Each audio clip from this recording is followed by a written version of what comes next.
ज्ञानाञ्जनशलाकया चक्षुरुन्मिलितं येन तस्मै श्रीगुरवे नमः।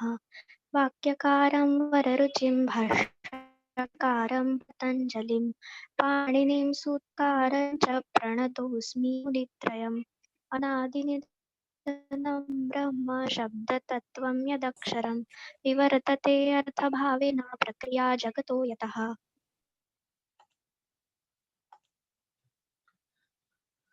इदानीं वयम्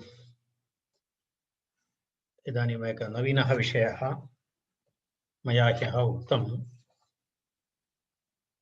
कारिका 88तः 90 पर्यन्तं वाक्ये वर्णपदप्रतीति इति विषयः। वाक्ये वर्णपदप्रतीति इति विषयः। कारिका क्षम्यतां तद् वस्तुतः वर्णपदप्रतीति अभवत्। वर्णपदवाक्येषु क्रमस्य कारणं किम् इति विषयः। वाक्ये पदं तस्य कारणं, पदे वर्णानां कारणम् इत्यादि विषये चर्चा अस्ति 88 तः 92 पर्यन्तं। तत्र इदानीं वयम् आरम्भं कुर्मः। तत्र प्रथमा कारिका अस्ति, वयं पठामः, पठित्वा अग्रे गच्छामः। प्रत्येकं व्यञ्जका भिन्ना प्रत्येकं व्यञ्जका भिन्ना वर्णवाक्यपदेषु यः वर्णवाक्यपदेषु तेषामत्यन्तभेदेऽपि संकीर्णा इव शक्तयः। शक्तयः। पुनरेकवारं। प्रत्येकं व्यञ्जका भिन्ना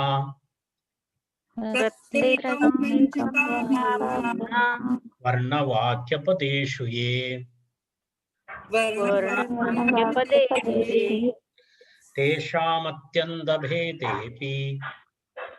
तेषामत्यन्तभेदेऽपि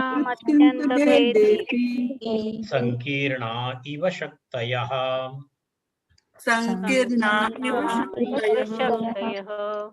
पदच्छेदं पश्यामः। प्रत्येकं व्यञ्जकाः भिन्नाः वर्णवाक्यपदेषु ये वर्णवाक्यपदेषु ये तेषाम् अत्यन्तभेदेऽपि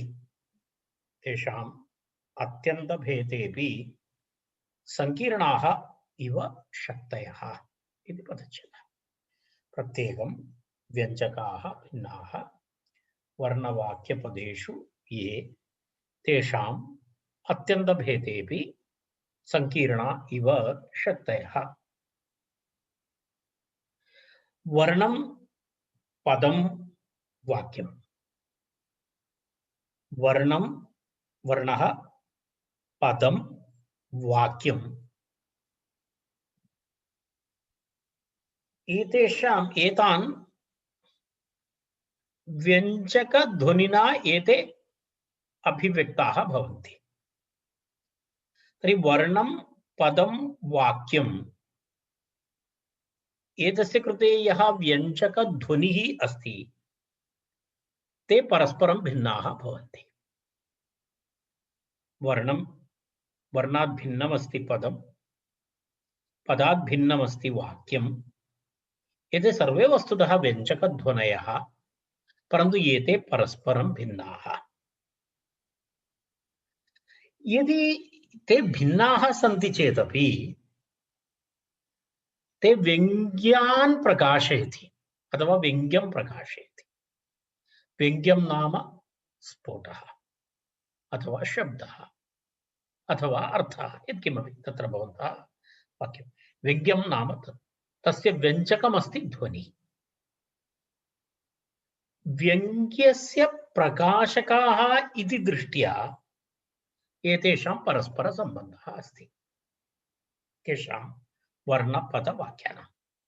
वस्तुतः वर्णपदवाक्यानां व्यञ्जकध्वनीनां परस्परं भेदः अस्ति, भिन्नमस्ति।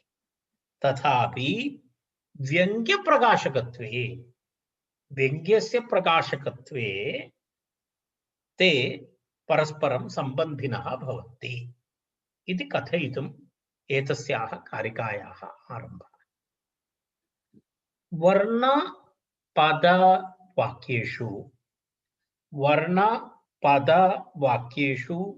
ये भिन्नाः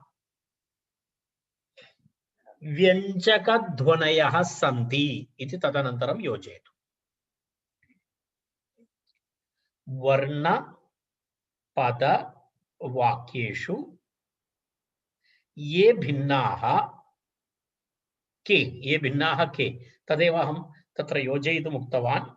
ये भिन्नाः व्यञ्जकध्वनयः सन्ति व्यञ्जकध्वनयः सन्ति इति अस्माभिः योजनीयम्। तर्हि तत्र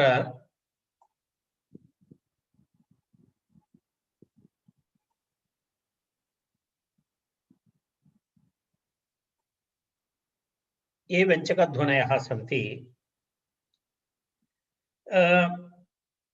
तेषाम् इत्यपि तत्र नास्ति, तदपि अस्माभिः योजनीयम्। तेषां परस्परम् अत्यन्तभेदे अपि तेषां शक्तयः संकीर्णाः इव दृश्यन्ते इति अस्माभिः योजनीयम्। तर्हि तस्य अन्वयः भवति, सरलः अन्वयः।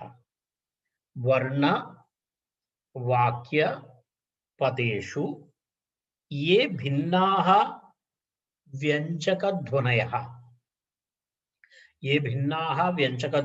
भवन्ति, अर्थात् वर्णः पदं वाक्यम् इति अनेकरूपेषु ये अनेकरूपाः भवन्ति तेषाम् एकरूपता नास्ति।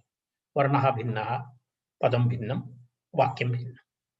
तर्हि तादृशे पदेषु ये भिन्नाः व्यञ्जकध्वनयः सन्ति तेषां व्यञ्जकध्वनीनां किं भवति? तेषां व्यञ्जकध्वनीनां तत्र किमस्ति? तेषां व्यञ्जकध्वनीनां तेषां परस्परम् अत्यन्तभेदे अपि तेषां परस्परम्, अर्थात् वर्णस्य पदेन सह पदस्य वाक्येन सह परस्परम् अत्यन्तभेदे अपि अर्थात् महान् भेदः अस्ति एतयोः मध्ये, अत्यन्तभेदः अस्ति।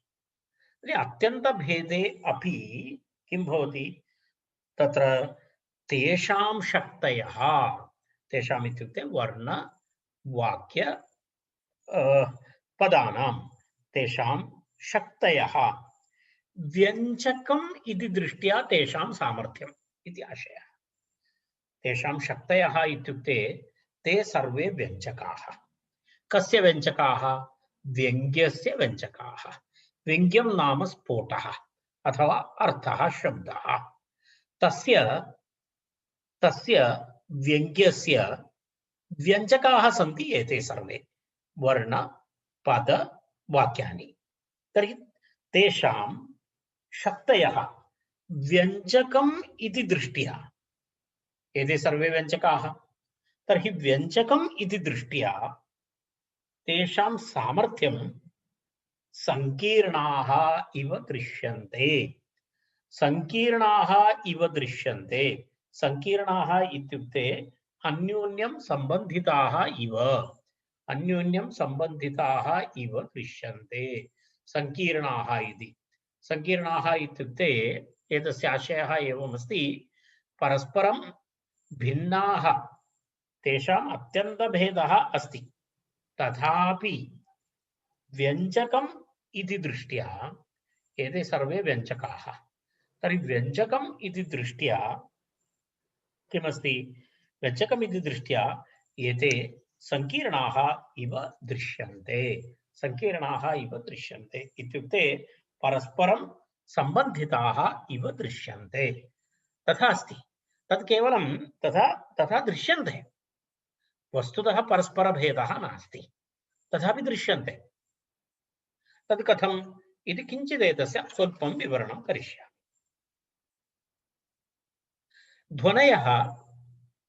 ध्वनयः शब्दावगमनस्य उपायाः सन्ति। ध्वनयः शब्दावगमस्य अवबोधस्य वयं पूर्वम् आदितः एव अस्माकं सिद्धान्तः सः। ध्वनीनां कार्यं किमस्ति? ध्वनयः शब्दस्य अवबोधस्य उपायः अस्ति। एते परस्परं भिन्नाः सन्ति। तर्हि परस्परं भिन्नाः एते कथं वर्णसङ्घातरूपं पदं, पदसङ्घातरूपं वाक्यं च प्रकाशयन्ति इति प्रश्नः। कः प्रश्नः? एते परस्परं भिन्नाः ध्वनयः, यदि भिन्नाः सन्ति ध्वनयः, तर्हि वर्णसङ्घातरूपं पदमस्ति, पदसङ्घातरूपं वाक्यमस्ति। एवमस्ति खलु? वर्णानां सङ्घातः समूहः, सङ्घातो नाम समूहः, वर्णानां सङ्घातः पदं, पदसङ्घातरूपं वाक्यं, कारण पदानां समूहः अस्ति वाक्ये। तर्हि तत् एते ध्वनयः कथं प्रकाशयन्ति इति तत्र विषयः। तर्हि तस्य उत्तरं वर्णः, पदं, वाक्यम्, एते ध्वनयः व्यञ्जनकाले ते परस्परं भिन्नाः एव। यत्र अभिव्यञ्जनं भवति तस्मिन् काले अपि एते परस्परं भिन्नाः एव। यदा उदाहरणं गकारः, गकारे गकारस्य व्यञ्जकध्वनिः भवति। गकारस्य ग इति वर्णः, तस्य कश्चन ग इति मया उच्चारितः, तर्हि ग इति एक व्यञ्जकध्वनि भवद्भिः श्रुतः। सः गः गौः इति पदे नास्ति। ग इति भिन्नं भवति, गौ इति भिन्नं भवति। ग इति उच्चारितवर्णः गौ इत्यत्र नास्ति। एतत् परस्परं भिन्नमस्ति। ग इति एकवारं मया उच्चारितं, सः भिन्नः। गौः इति उच्चारितः तत्रत्य यः गकारः अस्ति सः भिन्नः। एवमेव गौः गच्छति, गौः गच्छति इत्यत्र गौः इति पदध्वनि, स पदध्वनि तत् नास्ति। गौः गच्छति इति गौः इति पदध्वनि गच्छति इत्यत्र नास्ति, तदपि सत्यं नास्ति। तर्हि तत्र गच्छति, गौः गच्छति इति वाक्ये गौः इति पदम् अस्ति इति कल्पयति, तद् वस्तुतः सदा तथा नास्ति। गौः गच्छति इत्यत्र, गौः गच्छति इति वाक्ये गौः इति पदं नास्ति, तत् केवलं ध्वनिः अस्ति, तत् केवलम् अर्थावबोधाय ध्वनिः अस्ति। तर्हि एवं गौः गच्छति इत्यत्र गौः इति पदमपि नास्ति, गौः इत्यत्र गकारः इति वर्णः अपि नास्ति, परन्तु एते सर्वे सन्ति इति भासते। केवलं भासः अस्ति एषः। एते सर्वे सन्ति इति भासते, तद् वस्तुतः सादृश्येन भासते, सादृश्येन भासते। तत् केवलं संकीर्णता अस्ति, सा केवलम् एका संकीर्णता अस्ति। केवलं सादृश्येन परस्परं सम्बन्धः अस्ति। ग इति अनन्तरं गौ इति तत्र कश्चित् सादृश्यमिव दृश्यते। गकारे गकारः, तदनन्तरं गौः इत्यत्र गौ इत्यत्र गकारः दृश्यते, सादृश्यमिव दृश्यते, परन्तु तथा नास्ति। इत्युक्ते ग इति वर्णस्य ध्वनेः गौः इत्यत्र ध्वनिना सह वा, गौः गच्छति इति वाक्यस्य ध्वनेः गौः इति पदस्य ध्वनिना सह केवलं सादृश्यमस्ति, केवलं सादृश्यमस्ति। तादृशी सादृश्य संकीर्णता वस्तुतः सा संकीर्णता अस्ति खलु, संबंधः अस्ति खलु। सः सा संकीर्णता पदे वर्णः वाक्ये पदम् इति भासस्य कारणमस्ति। सा या संकीर्णता अस्ति, सा या सादृश्य संकीर्णता अस्ति, सा या सादृश्य संबंधता अस्ति, सा वस्तुतः पदे वर्णाः वाक्ये पदानि सन्ति इति भासस्य कारणं भवति। तत् केवलं भासः। वस्तुतः शाब्दबोधः नाम अखण्ड वाक्यस्फोटः भवति। एकैकपदस्य तथा नास्ति। तदेव वयं पूर्वम् उक्तवन्तः, गतवर्गे तदुक्तवन्तः वयम्। एकैकवर्गस्य एकैकवर्णस्य वा एकैकपदस्य नास्ति। अन्तिम उच्चारित ध्वनिना सह पूर्वोच्चारित ध्वनीनां सहायेन किं भवति, अखण्ड वाक्यस्फोटः भवति। ह्यः अपि वयम् उक्तवन्तः, नवनवतितम अनन्तरम् एकं योजयति चेत् शतं भवति। परन्तु नवनवतितः एकयोजन संदर्भे पूर्वोक्त एकं द्वे त्रीणि चत्वारि इति सर्वेषां सहकारः तत्र अस्ति। तेषां सर्वेषां सहकारेण, तासां सर्वासां संख्यानां सहकारेण नवनवतितः शतं गच्छति। एवमेव अत्रापि, परन्तु परस्पर संबंधः अस्ति इव भासते। तस्य भासस्य कारणं सादृश्य संकीर्णता अस्ति। तत् केवलं सादृश्यम् अस्ति, तद् वस्तुतः सत्यं नास्ति। तत् केवलं किमस्ति, भासः अस्ति। तस्य भासस्य कारणं किमस्ति, ताः शक्तयः, तत्र पूर्वमुक्तं तेषां शक्तयः संकीर्णाः इव दृश्यन्ते, परस्परं संबन्धिताः इव दृश्यन्ते इति तस्य कारिकायाः विवरणम् अस्ति। इति सामान्यतः एतस्य विवरणं। तर्हि पश्यामः वयं तत्र कथमस्ति, तत्र एकवारं पुनः अन्वयक्रमं पश्यामः। वर्ण पद वाक्येषु अथवा वर्ण वाक्यपदेषु ये भिन्नाः व्यञ्जकध्वनयः सन्ति, वर्णः पदं वाक्यम् इति व्यञ्जकध्वनयः सन्ति, तद् ब्राकेट् मध्ये तेषां व्यञ्जकध्वनीनां, तेषाम् इति ब्राकेट्, तेषां परस्परम् अत्यन्तभेदे अपि, तेषां परस्परम् अत्यन्तभेदे अपि किं भवति, तेषां परस्परम् अत्यन्तभेदे अपि तेषाम् इत्युक्ते व्यञ्जकध्वनीनां शक्तयः नाम सामर्थ्यं। कीदृशं सामर्थ्यं, व्यञ्जकम् इति दृष्ट्या सामर्थ्यं, कारणं ते सर्वे ध्वनयः व्यञ्जकाः। तर्हि व्यञ्जकम् इति रीत्या अथवा इति दृष्ट्या अथवा इति स्थित्या तस्य सामर्थ्यं किं भवति, संकीर्णा इव दृश्यन्ते, परस्परं संबन्धिताः इव दृश्यन्ते। परस्परभेदः अस्ति, परस्परं संबन्धः नास्ति, तथापि परस्परं संबन्धिताः इव दृश्यन्ते इति तत्रत्य सिद्धान्तः। तावदेव तस्मिन् विषये वक्तव्यमस्ति। सरकारिका एतावदेव विवरणात्मकमस्ति। वर्णपदवाक्येषु ये भिन्नाः व्यञ्जकध्वनयः भवन्ति सन्ति, तेषां परस्परम् अत्यन्तभेदे अपि तेषां शक्तयः संकीर्णाः इव दृश्यन्ते इति कारिकायाः अन्वयः, सामान्यविवरणमपि मया प्रदत्तम्। यदि भवतां संशयः नास्ति तर्हि वयम् अग्रे गन्तुं शक्नुमः। ओ क्षम्यताम्।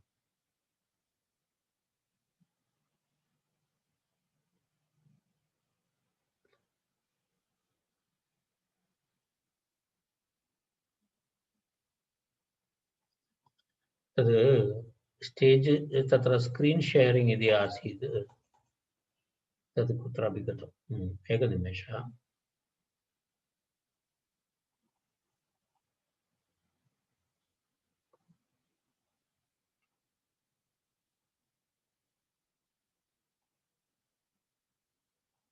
हाँ, अग्रिम तर्हि एतां कारिकां वयं पठित्वा अग्रे गच्छामः। अहं पश्यामि महोदय तस्मिन् विषये कोऽपि संशयः न स्यात्। प्रत्येकं व्यञ्जका भिन्ना प्रत्येकं भिन्ना वर्णवाक्यपदेषु ये वर्णवाक्यपदेषु ये तेषामत्यन्तभेदेऽपि तेषामत्यन्तभेदेऽपि सङ्कीर्णा इव शक्तयः सङ्कीर्णा इव शक्तयः। अग्रिमा कारिका।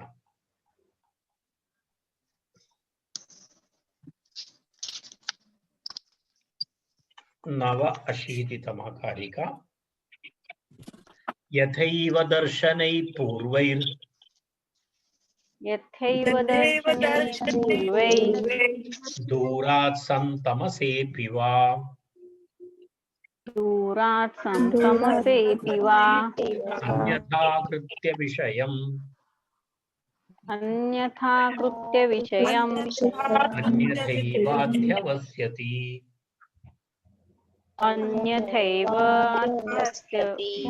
यथैव दर्शनैः पूर्वैः यथैव दर्शनैः पूर्वैः दूरात् सन्तमसेऽपि वा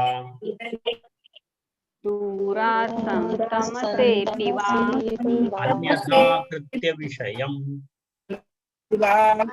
अन्यथा कृत्य विषयम् अन्यथैवाध्यवस्यति। अन्यथैवाध्यवस्यति। एवं तत्र एवमस्ति विषयः। इदानीं वयम् उक्तवन्तः वर्ण पद वाक्येषु वर्णावयवाः वा वर्णाः वा पदानि वा वास्तवरूपेण न सन्ति इति अस्माभिः इदानीं प्रतिपादितम्। इदानीं पर्यन्तं तदेव उक्तम् अस्माभिः। किम् उक्तं? वर्ण पद वाक्येषु वर्णावयवाः अथवा वर्णाः अथवा पदानि वा वास्तवरूपेण सत्यरूपेण न सन्ति इति इदानीं पर्यन्तं कथितम्। तर्हि अवयवाः न सन्ति तेषां, परन्तु तत्र अवयवाः सन्ति इति दृश्यते। अवयवाः तु न सन्ति, वर्णे वर्णावयवाः न, पदे वर्णाः अपि न, वाक्ये पदानि अपि न इति तु सत्यम् अस्माभिः उक्तं, परन्तु सन्ति इव दृश्यते। तस्य कारणम् इदानीं विव्रियते। तस्य कारणं विव्रियते अनया कारिकया। यथैव दर्शनैः पूर्वैः दूरात् संतमसे अपि वा अन्यथा कृत्य विषयम् अन्यथैव अध्यवस्यति। यथैव दर्शनैः पूर्वैः दूरात् संतमसेऽपि वा अन्यथा कृत्य विषयम् अन्यथैव अध्यवस्यति इति तत्र कारिकायाः पदच्छेदः। तत्र एवमस्ति, यथैव येन प्रकारेण, यथैव इत्युक्ते येन प्रकारेण चक्षुषा दूरात् दूरात् तत्र यदा वयं दूरात् अन्धकारे कश्चन वृक्षः तिष्ठति। किञ्चित् दूरे वयं स्मः, किञ्चित् वनप्रदेशः, तादृशं स्थानं। तत्र कश्चन वृक्षः दूरे दृश्यते, परन्तु अन्धकारे स्पष्टं न दृश्यते। किञ्चित् तादृश आकारः अस्ति, तद् दृष्ट्वा कदाचित् मनसि हस्ति इति दृश्यते, कश्चन गजः तिष्ठति इव विचारः भवति। कारणम् अन्धकारः सम्यक् न दृश्यते, तर्हि दूरतः एवं दृष्ट्वा आकारमात्र उपलब्धौ, तस्य केवलम् आकारः दृश्यते। तर्हि तद् दृष्ट्वा वृक्षादीन् दृष्ट्वा हस्ति इति तत्र किं भवति? तदेव उक्तं, दूरात् स्थित्वा, यथैव दूरात् स्थित्वा अथवा सन्तमसे, सन्तमसे एकं तु दूरतः, अन्यथा अन्धकारे, अन्धकारे यः वस्तुविशेषः अस्ति तं दृष्ट्वा पूर्वैः दर्शनैः विषयम् अन्यथा कृत्य ज्ञातं भवति। यदा वयं वदामः सर्परज्जु ज्ञानम्, अन्धकारे कुत्रचित् कश्चन रज्जुः पतितः, तद् दृष्ट्वा अस्माकं मनसि रज्जुं दृष्ट्वा सर्पः इव बोधः जायते। एवमेवं दूरतः अन्धकारे वृक्षं दृष्ट्वा गजः इति बोधः जायते। एतत् सामान्यम् उदाहरणमस्ति। यथैव दूरात्, तद् दूरम् एकं कारणं भवितुमर्हति। दूरात् स्थित्वा अथवा सन्तमसे वा, सन्तमसे वा इत्युक्ते अन्धकारे वा स्थितं वस्तु, तत्र किमपि वस्तु स्थितं, वृक्षो वा रज्जुर्वा स्थितं वस्तु पूर्वैः दर्शनैः, पूर्वैः दर्शनैः इत्युक्ते प्रथमावलोकनेन, प्रप्रथमावलोकनेन, यदा वयं प्रथमं यदा पश्यामः प्राथमिकदर्शनैः, प्राथमिकदर्शनैः विषयम् अन्यथा कृत्य ज्ञातं भवति, अन्यथा कृत्य ज्ञातं भवति।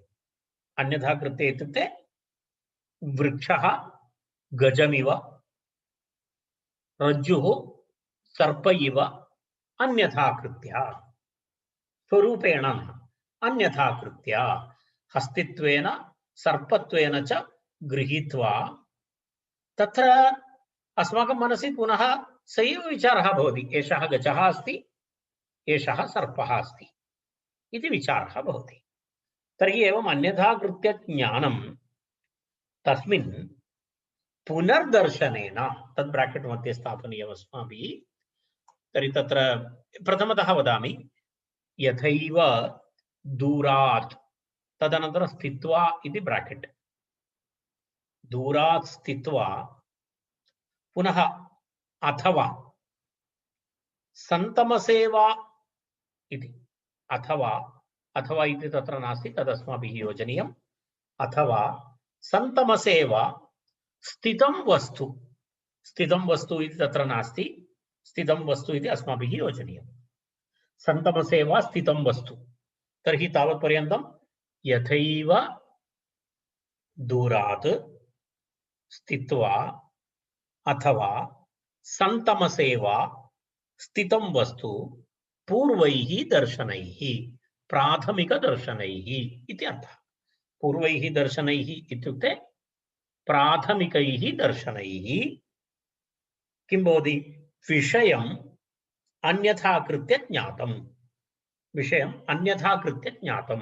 विषयं नाम तत्र वृक्षस्य स्थाने गज इति, रज्जोः स्थाने सर्प इति अन्यथा कृत्य ज्ञातं भवति। पुनः तस्मिन्नेव वस्तुविशेषे किञ्चित् पुनः दर्शनेन, अर्थात् ध्यानपूर्वकदर्शनेन पुनः किं भवति? अन्यथैव अध्यवस्यति। यदा वयं किञ्चित् प्रकाशम् आनीय तत्र पश्यामः अथवा किञ्चित् समीपं गत्वा पश्यामः, तदा अस्माभिः अन्यथैव दृश्यते। तत्र किं भवति? स एव वस्तुविशेषः पुनः वृक्षः इव दृश्यते, रज्जुः इव उपदिश्यते, अन्यथैव अध्यवस्यति इति एकं दृष्टान्तं तत्र आचार्यः प्रतिपादयति। वर्णपदवाक्येषु अवयवाः न सन्ति चेत् तेन प्रकारेण द्रष्टुं किं कारणम् इति प्रश्नः। तत्र तथा दृश्यते इति सत्यं नास्ति।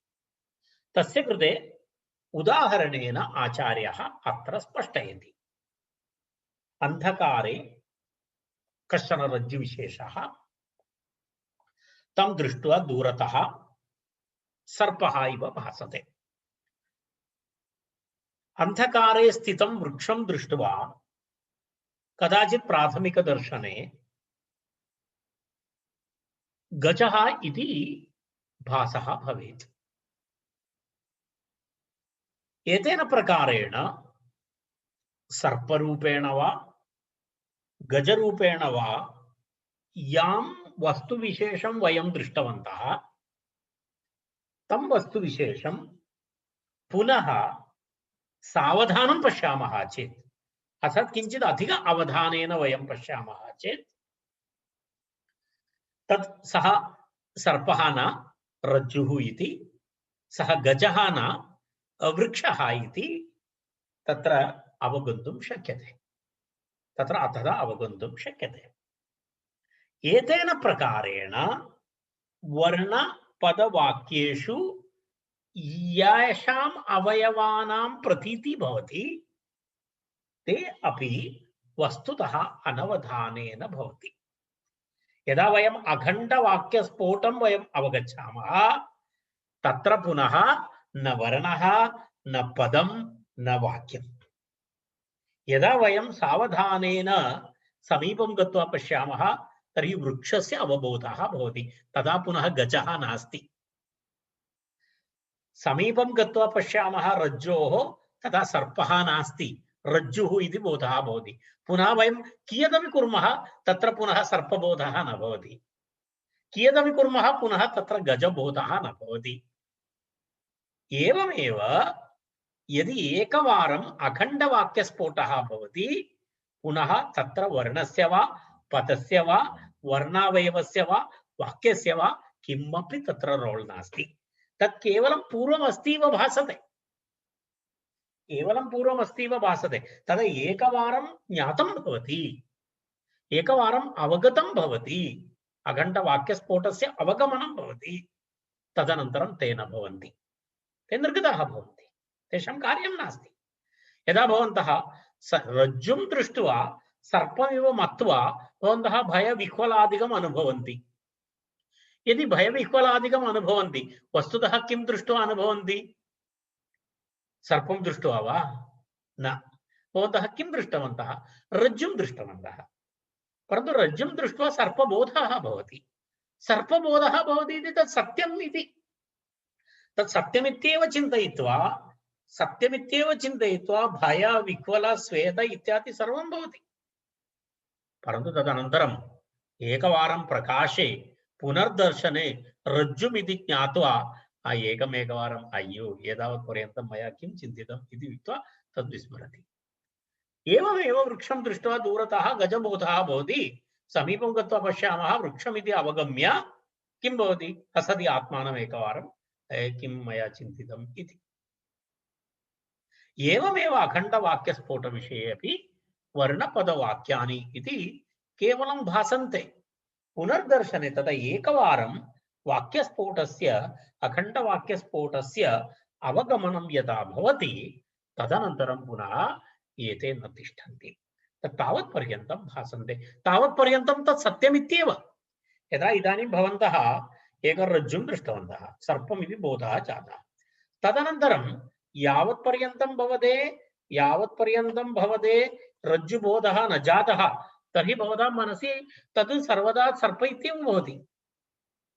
द्वितीयदिवसेपि भवन्तः वदन्ति तत्र ह्यः सायं मया तत्र एकः सर्पः दृष्टः, परन्तु तस्मिन्नेव क्षणे सः सर्पः नास्ति इति भवन्तः जानन्ति, पुनः अपरेस्मिन् दिने न वदति अहं ह्यः सर्पं दृष्टवान् इति। तर्हि एषा अवस्था अस्ति वैयाकरणानाम् अन्येषाम्। वैयाकरणः यदा रज्जुं ज्ञात्वा एष रज्जुः अस्ति सर्पः नास्ति इति अवस्थां प्राप्नोति व्याकरण अध्ययनेन। अन्ये तथा न कुर्वन्ति। अन्ये सर्प इत्येव मत्वा अग्रे 15 स्थानेषु गत्वा वदन्ति ह्यः सायङ्काले मया सर्पः दृष्टः इति वैयाकरणानाम् अन्येषां भेदः। तर्हि व्याकरणशास्त्रं नाम व्याकरणशास्त्रस्य उद्देशः नाम एवं एतद् बोधयितुं व्याकरणशास्त्रं। वस्तुतः वर्ण पद वाक्य इत्यादिकं केवलं भासः। वस्तुतः सत्यं नाम अखण्ड वाक्यस्फोटः इति सत्यम् इति व्याकरणशास्त्रस्य उद्देशः। इति एतस्य दृष्टान्तेन आचार्यः अत्र प्रतिपादितः। यथैव दूरात् स्थित्वा अथवा सन्तमसे वा स्थितं वस्तु पूर्वैः दर्शनैः विषयम् अन्यथा कृत्य ज्ञातं तस्मिन् पुनर्दर्शनेन तत्र पुनः दर्शनेन इति अस्माभिः योजनीयं। तस्मिन् पुनः दर्शनेन अन्यथैव अध्यवस्यति इति। अर्थात पूर्वम् अव्यक्तालोचितं रज्जुवृक्षादि अन्याकारेण भासमानमपि व्यक्तालोचनदशायां स्व आकारेण रज्जुत्ववृक्षत्वादिना गृह्यते इति तत्र पुस्तके अस्ति। भवन्तः द्रष्टुं शक्नुवन्ति। तत्र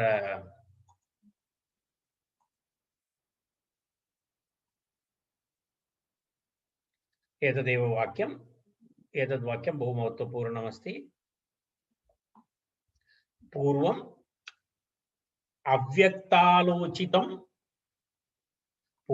अव्यक्तालोचितं रज्जुवृक्षादि अन्याकारेण भासमानमपि व्यक्तालोचनदशायां स्व आकारेण रज्जुवृक्षत्वादिना गृह्यते।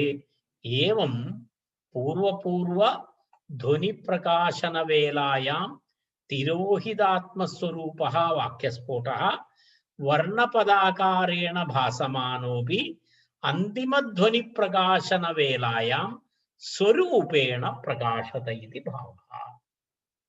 एतत् स्पष्टं यः प्रतिपादितं तदेव पश्यतु। पूर्वपूर्व ध्वनिप्रकाशनवेलायां तिरोहित आत्मस्वरूपः वाक्यस्फोटः। तत्र वाक्यस्फोटः तिरोहितः भवति आरम्भे। रामः किं वाक्यस्फोटः स्पष्टः न। वनं स्पष्टः न। गच्छति ति उत्तरकाले किं भवति वर्णपदाकारेण भासमानः अपि अन्तिमध्वनिप्रकाशनवेलायां स्वरूपेण प्रकाशते इति भावः। एतदेव वस्तुतः मण्डनमिश्रैः उक्तम् इति तत्र अस्ति एकं वाक्यम्। आरूपालोचिते स्वस्ति आरूपालोचिते स्वस्ति ह्यन्यद्भाव प्रकाशनम् इति। आरूपालोचितेषु इत्युक्ते अव्यक्तालोचितेषु इत्यर्थः। तत्र प्रथमम् अव्यक्तं भवति, तदनन्तरं व्यक्तं भवति। प्रथमम् अव्यक्तं भवति, तदनन्तरं व्यक्तं भवति इत्याशयः। एतस्य कारिकायाः विवरणम् एतावत् पर्याप्तं। पठामः। यथैव दर्शनैः पूर्वैः दूरात् सन्तमसेऽपि वा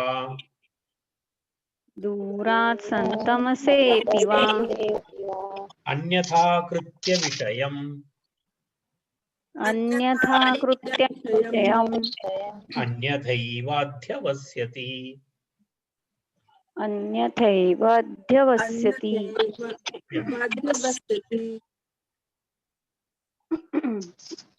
दृष्टान्तम् उपपाद्य दार्ष्टान्तिकम् उपपादयति। इदानीम् एकं दृष्टान्तम् आचार्येण अत्र उपस्थापितम्। तर्हि तस्य दृष्टान्तस्य दार्ष्टान्तिकेन सह तत्र समन्वयः करणीयः। तर्हि तत् समन्वयार्थम् अग्रिमा कारिका व्यज्यमाने तथा वाक्ये व्यज्यमाने तथा वाक्ये वाक्याभिव्यक्तिहेतुभिः वाक्याभिव्यक्तिहेतुभिः भागावग्रहरूपेण भावग्रहरूपेण पूर्वं बुद्धि प्रवर्तते। पूर्वं बुद्धि प्रवर्तते। व्यज्यमाने तथा वाक्ये व्यज्यमाने तथा वाक्ये वाक्याभिव्यक्तिहेतुभिः वाक्याभिव्यक्तिहेतुभिः भागावग्रहरूपेण भागावग्रहरूपेण पूर्वं बुद्धि प्रवर्तते। पूर्वं बुद्धि प्रवर्तते। व्यज्यमाने तथा वाक्ये वाक्याभिव्यक्तिहेतुभिः भागावग्रहरूपेण भागौ अग्रहरूपेण इति भागावग्रहरूपेण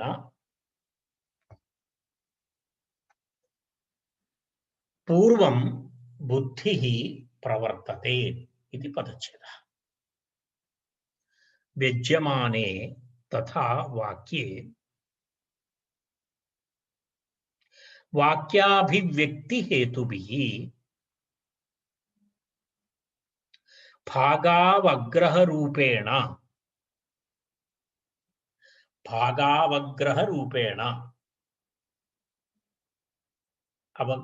अवग्रहरूपेण पूर्वं बुद्धिः प्रवर्तते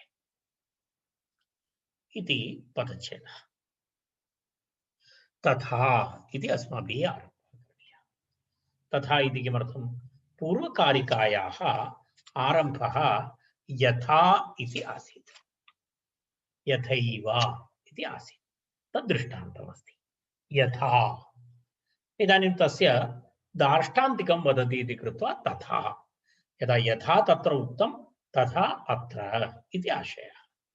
यथा तथा तथा तेन प्रकारेण यदा पूर्वोक्तप्रकारेण दूरात् सन्तमसे वा तत्र गजस्य वा सर्पस्य वा यः पूर्वधारणा जाता पूर्वभासः तदनन्तरं पुनर्दर्शनेन अन्यथैव अवधार्यते इति पूर्वोक्तं यथा तथा।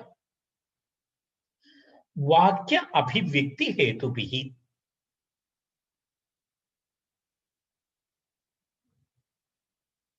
इत्युक्ते हेतु ध्वनिः अस्ति। हेतुभिः इत्युक्ते ध्वनिभिः। कीदृशध्वनिभिः? अभिव्यक्तिहेतुभिः। अभिव्यक्तिहेतुभिः ध्वनिभिः। अभिव्यक्तिनिमित्तं हेतु अस्ति ध्वनि। कस्य अभिव्यक्तिनिमित्तं? वाक्य अभिव्यक्तिनिमित्तं। तदेव वाक्य अभिव्यक्तिहेतुभिः। अर्थात् वाक्यं यैः बोधयति तैः ध्वनिभिः। हेतु अत्र हेतुभिः नाम ध्वनिभिः। ध्वनिभिः इति अस्माभिः कंसे योजनीयं। वाक्यास्य अभिव्यक्तिनिमित्तं हेतु अस्ति ध्वनि। तर्हि वाक्याभिव्यक्तिहेतुभिः इत्युक्ते ध्वनिभिः इत्यर्थः। वाक्यस्य अभिव्यक्ति केन कारणेन भवति? तस्य हेतुः कः? ध्वनि। वाक्याभिव्यक्तेः हेतु नाम ध्वनि अस्ति। वाक्याभिव्यक्तेः हेतु ध्वनि अस्ति। वाक्यस्य अभिव्यञ्जकत्वम् अभिव्यक्तिः केन भवति? ध्वनिना भवति। तदेतावत्पर्यन्तं वयम् उक्तवन्तः। तर्हि वाक्याभिव्यक्तिहेतुभिः इत्युक्ते सरलरूपेण ध्वनिभिः इत्यर्थः। ध्वनिभिः इत्युक्ते तत्र विशेषणमस्ति, विशेषं ध्वनिभिः। तर्हि वाक्याभिव्यक्तिहेतुभिः ध्वनिभिः इति। तथा वाक्याभिव्यक्तिहेतुभिः ध्वनिभिः किं भवति? ध्वनिभिः वाक्ये व्यज्यमाने सति सप्तमी अस्ति, तत्र सति सप्तमी अस्ति। वाक्ये व्यज्यमाने सति यदा वाक्यस्य व्यञ्जकत्वं भवति, वाक्ये व्यज्यमाने सति सति सप्तमी प्रयोगः, यदा वाक्यस्य व्यञ्जनं भवति, अभिव्यक्तिः भवति, तदा पूर्वं वाक्ये व्यज्यमाने सति पूर्वं किं भवति? भागावग्रहरूपेण यदा वयम् अन्धकारे वृक्षं दृष्ट्वा गजः इव पूर्वावग्रहः, रज्जुं दृष्ट्वा सर्प इव पूर्वावग्रहः। एवम् अत्रापि पूर्वं कीदृश अवग्रहः भवति? कीदृशभेदः कवबोधः भवति? भागावग्रहरूपेण इति। अर्थात् प्रथमं वर्णः, तदनन्तरं पदं, तदनन्तरं वाक्यम् इति भागावग्रहरूपेण बुद्धिः प्रवर्तते। यदा अस्माकं बुद्धिः कथं प्रवृत्ता? पूर्वं सन्तमसे वृक्षं दृष्ट्वा गजः इव, रज्जुं दृष्ट्वा सर्पः इव। अत्रापि ध्वनिभिः वाक्ये व्यज्यमाने सति, व्यज्यमानकाले, अभिव्यक्तिकाले, आरम्भे इत्यर्थः। तदनन्तरं पूर्ण अवबोधः भवति, तदा एतत् सर्वं नास्ति पुनः, न वर्णः, न पदं, न वाक्यं, किमपि न भवति। यदा तत्र पुनर्दर्शनेन वयं दृष्टवन्तः, रज्जु समीपं दृष्ट्वा वयम् अवगतवन्तः एषः सर्पः नास्ति, रज्जुः अस्ति इति, तत्र विषयः सम्पन्नः। एवम् अत्रापि किं भवति? पूर्वं भावावग्रहरूपेण बुद्धिः प्रवर्तते, इत्यर्थः। अखण्डवाक्ये वर्णोऽपि न, पदमपि न, अस्ति इति केवलं भासः। कथं? रज्जुं दृष्ट्वा सर्प इव, रज्जुं दृष्ट्वा सर्प इव। वर्णपदवाक्यानां भासः वाक्ये किमर्थं जातः, केन जातः इत्यस्य अस्माभिः पूर्वं प्रतिपादितं। दूरतः वृक्षं दृष्ट्वा गज इव अभवासः जातः तद्वत्। वस्तुतः तत्र सर्पः अपि न, गजः अपि न, तत्र रज्जुः अस्ति, वृक्षः अस्ति इति सत्यं तथ्यं यदा वयं पुनर्दर्शने ज्ञातवन्तः। पुनर्दर्शने इत्युक्ते किञ्चित् बोधपूर्वतया वयं यदा दृष्टवन्तः तदा ज्ञातं। तद्वत् शास्त्रज्ञानेन सह अवधानतया वयं पश्यामः, तर्हि वाक्येषु पदमपि न, वर्णः इति न इति अवगन्तुं शक्यते। शास्त्रबुद्ध्या पश्यामः। तत्र कीदृशं? तदर्थं शास्त्रज्ञानम् आवश्यकम्। शास्त्रज्ञानेन विना एतद् अवगन्तुं न शक्नोति। शास्त्रज्ञानेन विना सामान्यजनाः एतद् अवगन्तुं न शक्नुवन्ति। ते तत्र वर्णः, पदं, वाक्यं, तदेव वस्तुतः वाक्यपदीयं ब्रह्मकाण्ड इत्यस्य आशयः एव शब्दशास्त्रस्य तत्त्वज्ञानमस्ति। फिलोसफी ऑफ द साउंड, शब्दस्य तत्त्वज्ञानम् इति अस्माकम् अध्ययन विषयः। शब्दस्य तत्त्वज्ञानम् एवमस्ति। तद् यावत्पर्यन्तं तत्त्वं न जानाति तावत्पर्यन्तम् एतत् सर्वं सत्यम्। अहं पूर्वम् उक्तवान्, यदा अन्धकारे रज्जुं दृष्ट्वा सर्प इव बोधः भवति, स प्रकाशं नीत्वा तत् करेक्ट् यावत्पर्यन्तं सः रज्जुः इति न जानाति तावत्पर्यन्तं तस्य दृष्ट्या सः सर्पः एव। 5 दिनानि सः तस्मिन्नेव स्थाने तत् पश्यति चेदपि किं वदति? तत्र सर्पः अस्ति इत्येव वदति। यावत्पर्यन्तं शास्त्रज्ञानं न भवति तावत्पर्यन्तं वर्णपदवाक्यानि सत्यानि। यदा एकवारं शास्त्रज्ञानं भवति तदनन्तरं तन्न भवति, तदनन्तरं तत् वस्तुस्थितिं वयम् अवगन्तुं शक्नुमः इति एतस्य वस्तुतः एतस्य आशयः। तदेव तत्र उक्तं, तथा वाक्याभिव्यक्तिहेतुभिः ध्वनिभिः वाक्ये व्यज्यमाने पूर्वं भागावग्रहरूपेण बुद्धिः प्रवर्तते इति उक्तम् इति तस्य अन्वयः। स्पष्टः अस्ति अर्थः?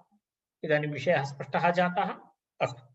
तथा वाक्याभिव्यक्तिहेतुभिः ध्वनिभिः वाक्ये व्यज्यमाने पूर्वं भागावग्रहरूपेण बुद्धिः प्रवर्तते इति तत्र 90तमा कारिका।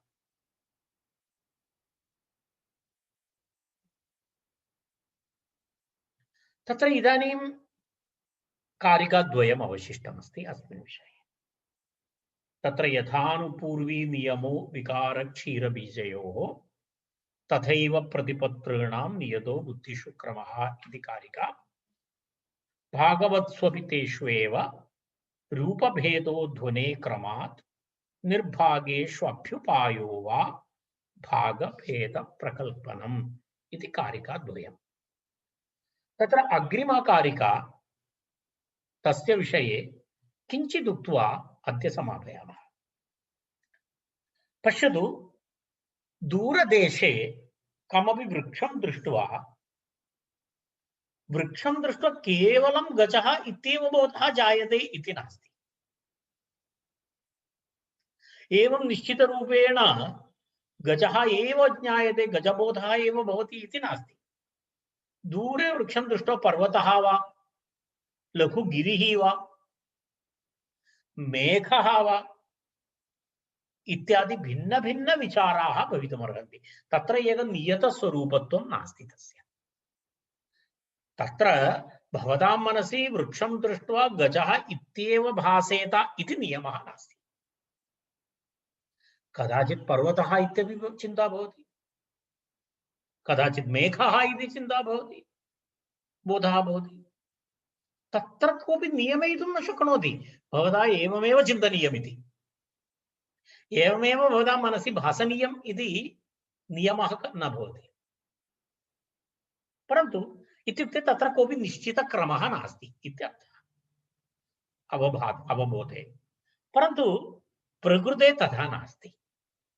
प्रकृते वर्णं, पदं, वाक्यम् इति कश्चन नियतः क्रमः अस्ति। भवन्तः अवभासः भवति इति उक्तं, परन्तु अवभासे रज्जुं दृष्ट्वा सर्पः एव इति अवभासः भवति इति नियमः नास्ति।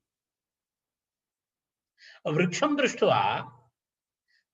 दृष्ट्वा गजः इत्येव अवभासः भवेत् इत्यपि नास्ति। तद् दृष्ट्वा भिन्न भिन्न बोधः भवितुमर्हति। पर्वत इव, मेघः इव इति भिन्नः भवितुमर्हति। अर्थात् तत्र एकः निश्चितक्रमः नास्ति। प्रकृते तु तथा नास्ति। प्रकृते निश्चितक्रमः अस्ति। अत्र वर्णः, पदं, वाक्यम् इति कश्चन नियतः क्रमः अस्ति। तस्य कारणं किम् इति प्रश्नः। तस्य कारणं किम्? तस्य कृते आचार्यः अन्येन केनचित् दृष्टान्तेन प्रतिपादयितुम् 91तमा कारिका प्रवृत्ता। तस्मिन् विषये वयं श्वः पश्यामः। कः लौकिकदृष्टान्तः तत्र एतस्य क्रमस्य कारणरूपेण आचार्यः उपस्थापितः इति वयं श्वः तत्र अस्माकं वर्गे वयं पश्यामः। इदानीम् एतां कारिकां पठित्वा अद्यतनवर्गम् अत्र समापयामः। व्यज्यमाने तथा वाक्ये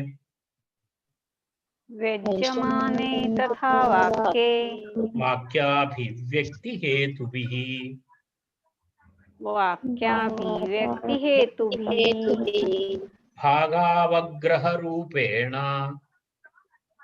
भागावग्रहरूपेण पूर्वं बुद्धि प्रवर्तते। पूर्वं बुद्धि प्रवर्तते।